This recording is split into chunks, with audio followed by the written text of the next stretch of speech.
इन्होंने double engine की सरकार कहा था कि नहीं? पिछले चुनाव में मोदी जी आते थे, कहते थे अब डबल इंजन की सरकार चलाएंगे, लेकिन इन्होंने डबल गुलामी की सरकार चलाई है। मोदी जी अमेरिका के गुलाम बन गए हैं और उनकी नीतियों की वजह से आज पूरा देश संकट में है। और हेमंतो जी मोदी जी के गुलाम हैं और ऊपर से ये चाहते हैं कि ये डबल गुलामी की सरकार इस असम के सुंदर प्रदेश और स्वाभिमानी प्रदेश की जनता को गुलाम बना दे, दबा कर रखे।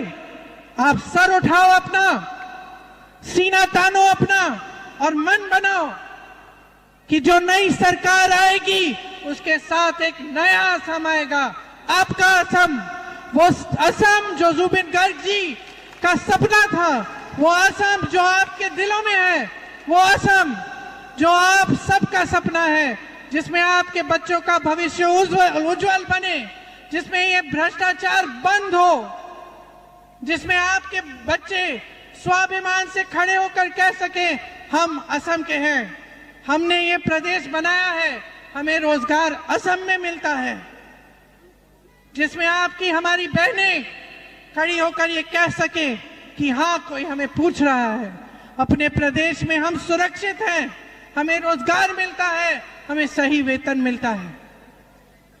तो अगर आप एक ऐसा असम चाहते हैं तो आप कांग्रेस की सरकार चुनिए। और आपके मुख्यमंत्री सिर्फ भ्रष्टाचार में मग्न हैं, आपको स्कीमें भी देते हैं तो उसके बजाय उसके बदले में आपसे आपकी मजदूरी लेते हैं। कहते हैं कि जाइए रैली में बैठिए, जाइए प्रोग्राम में बैठिए, ताली बजाइए, वाह वाह करिए, तभी आपको स्कीम मिलेगी।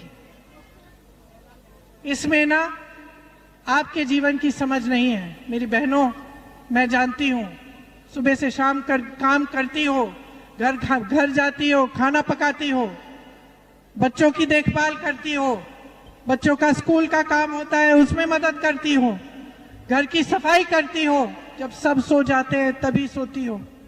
ये समय कहाँ है आपके पास कि आप किसी की रैली में जाके बैठे, किसी के प्रोग्राम में जबरदस्ती बैठे? कहाँ है ये समय आपके पास? ये आपका कीमती समय है जो आपको निकालना पड़ता है जबरदस्ती, इस डर में, इस भय में कि आपको फिर स्कीम नहीं मिलेगी। तो चाहे मोदी जी हैं, चाहे हेमंत बिस्वा शर्मा जी हैं, दोनों सिर्फ अपना स्वार्थ साध रहे हैं।